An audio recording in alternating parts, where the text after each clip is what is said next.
Italia es un país soberano miembro de la Unión Europea. Su sistema político se basa en el sistema republicano y parlamentarista con democracia representativa. Aun así, siempre ha sido conocida la existencia de la mafia en Italia, que tiene un enorme poder dentro del Estado, ya que llega a controlar la prensa, la justicia y la seguridad nacional.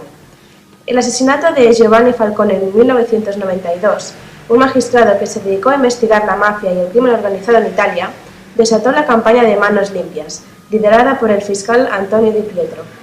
Esta campaña descubrió una gran red de corrupción en la que todos los principales grupos políticos se veían implicados.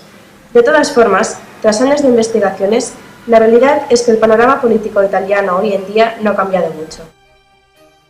Así pues, el ex primer ministro Silvio Berlusconi ha sido siempre sospechoso de corrupción y de relación con la mafia, y tras su dimisión el 12 de noviembre de 2011, Italia se ha visto dentro de un conflicto político.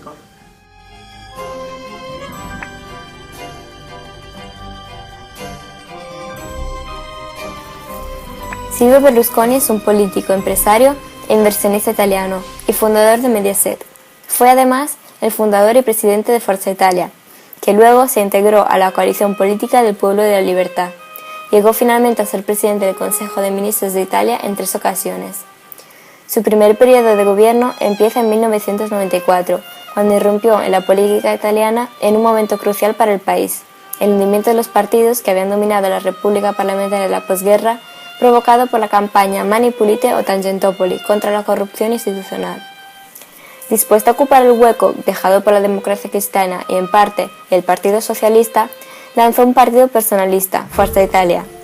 Su declaración ideológica consistía en la defensa de las libertades individuales y de mercado, y su objetivo era impedir la llegada al poder del antiguo PCI, prometiendo una nueva era de crecimiento y prosperidad para Italia.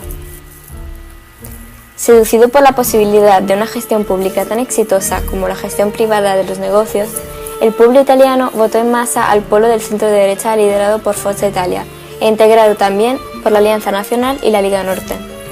El primer gobierno Berlusconi sucumbió al cabo de unos meses por los procesos judiciales y la acción sindical contra sus políticas liberales, ya que algunos magistrados anticorrupción comenzaron a tomar acciones legales en su contra. De esta manera, la berlusconización de la política italiana vino a malograr las expectativas de regeneración y refundación del sistema republicano tras el fracaso de la Tangentopoli. Desde 1994, los problemas judiciales de Berlusconi no hicieron más que enmarañarse y agrandarse en consonancia con sus ansias de poder. En 2001 empezó su segundo periodo de gobierno y de su programa de mudanzas liberales solo vieron la luz las causantes de conflictividad social, como las reformas del mercado laboral y de las pensiones, mientras que las más populares, como la bajada general de los impuestos, se olvidaron ante el deterioro de la economía y las finanzas públicas. Pero el principal obstáculo a la agenda reformista de Berlusconi fue la prioridad absoluta que éste otorgó a la elaboración de leyes al servicio de sus intereses corporativos y personales. Antes de la aparición de todos los casos relacionados con la corrupción política en Italia, entre 1980 y 1992 encontramos una época conocida como la Primera República, que duró hasta que se manifestaron varios escándalos de corrupción. Esta época se conoce como el Pentapartito. La Italia de los años 80 puede ser interpretada como un país en el cual se había producido un permanente conflicto entre las posibilidades de renovación y la permanencia en el inmovilismo. Las primeras nacieron de la existencia de una sociedad dinámica, mientras que las segundas fueron el producto de la peculiaridad de un sistema político que ya a finales de los años 80 había alcanzado lo que parecían sus límites. El dinamismo de la sociedad italiana fue manifiesto durante la década de los 80, en que se pudo hablar incluso de un nuevo milagro económico italiano. En efecto, el crecimiento fue muy elevado, del orden del 4% anual, a veces el doble del alemán.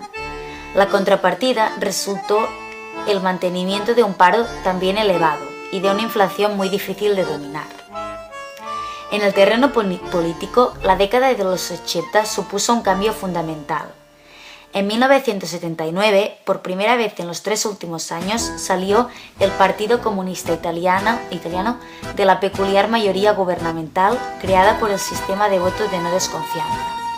Los resultados electorales confirmaron esta situación cuando, por primera vez en mucho tiempo, los comunistas vieron disminuir su voto. Lo característico de los años 80 fue, en efecto, la aparición de una solución que, aunque en lo esencial resultara semejante a las anteriores, ofrecía aspectos en apariencia innovadores. Desde 1978, el Partido Socialista, animado por una nueva generación de dirigentes que tuvo como principal figura a Crachi, se ofreció como eje de una coalición gobernante, sin relación con el comunismo, con la democracia cristiana. Esa fórmula, aunque no marginara de las tareas fundamentales a la democracia cristiana, la privó de la presidencia del Consejo al mismo tiempo que impedía la llegada al poder de los comunistas. Según ha escrito un historiador italiano, fue en esos momentos la hora de los laicos. Tomó el nombre del Pentapartito. Fue un gobierno de concentración nacional formada por la democracia cristiana, el Partido Socialista y el resto de pequeños partidos italianos para excluir al Partido Comunista de la posibilidad de gobernar y evitar el sorpaso. La coalición gobernó del 80 al 92, una de las más oscuras épocas de la historia italiana, donde la mafia se hacía valer, el terrorismo se expandía y la corrupción se extendía por la clase política. Todo terminó cuando unos jueces decidieron abrir el proceso Manos Limpias, un movimiento de anticorrupción italiano que pretende luchar contra la mafia y destapó los casos de corrupción a comienzos de los años 90 en la política italiana. La democracia cristiana y el Partido Socialista desaparecieron del mapa para dar paso a una nueva clase política. La formación del régimen fascista italiano arrancó en el año 1922 y 2 décadas más tarde terminará con el final de la Segunda Guerra Mundial, cuando la República de Salò fue derrotada por los aliados. El líder indiscutible de este periodo fue Benito Mussolini. La creación del Estado totalitario se debe vincular a la crisis que azotó a Italia al final de la Segunda Guerra Mundial. A pesar de salir vencedora del conflicto con Gran Bretaña y Rusia, sufrió mucho, tanto políticamente como económica y socialmente. Dichos problemas crearon los conflictos entre los ciudadanos y el descontento con el sistema parlamentario liberal de la época. Por tanto, se teme el retorno del fascismo, a causa de los conflictos vividos en Italia estos últimos años, ya que está demostrado que este sigue vivo.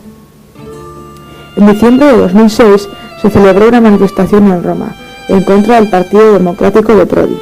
En esta manifestación hubo varios acontecimientos que se pueden calificar de ultraderechistas o fascistas.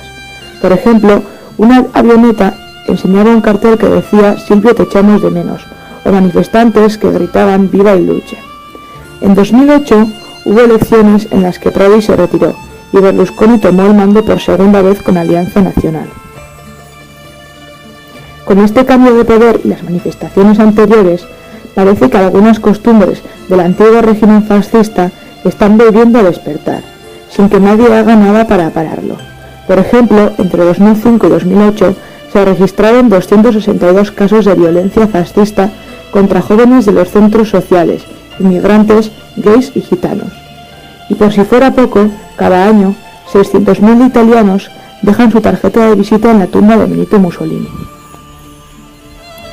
Otro de los epicentros del retorno al fascismo es Casa Pound. Es uno de los experimentos neofascistas más innovadores. El nombre del grupo hace referencia al poeta estadounidense Ezra Pound, el cual apoyó abiertamente al fascismo. La relación directa entre Casa Pound y el fascismo en Italia es evidente. Lo que nos gusta del fascismo es que presta atención a la justicia, los grandes logros sociales y administrativos en interés de la comunidad nacional y todo el trabajo realizado para que Italia sea, de los Alpes a Sicilia, una comunidad de destino y no una simple expresión geográfica, dijo Cristiano Cocanari, miembro de la asociación. Es una de las asociaciones que reclama el bloqueo de los flujos migratorios. Además, en varias localidades italianas sigue habiendo grupos y asociaciones que homenajean tanto a Mussolini como a otras figuras relevantes del régimen fascista el día de su aniversario o en cualquier otra fecha destacada.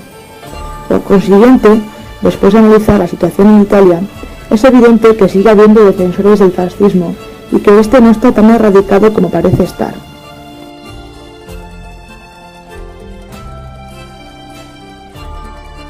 Enrico Letta, ex primer ministro de Italia, perduró en el poder tan solo 11 meses.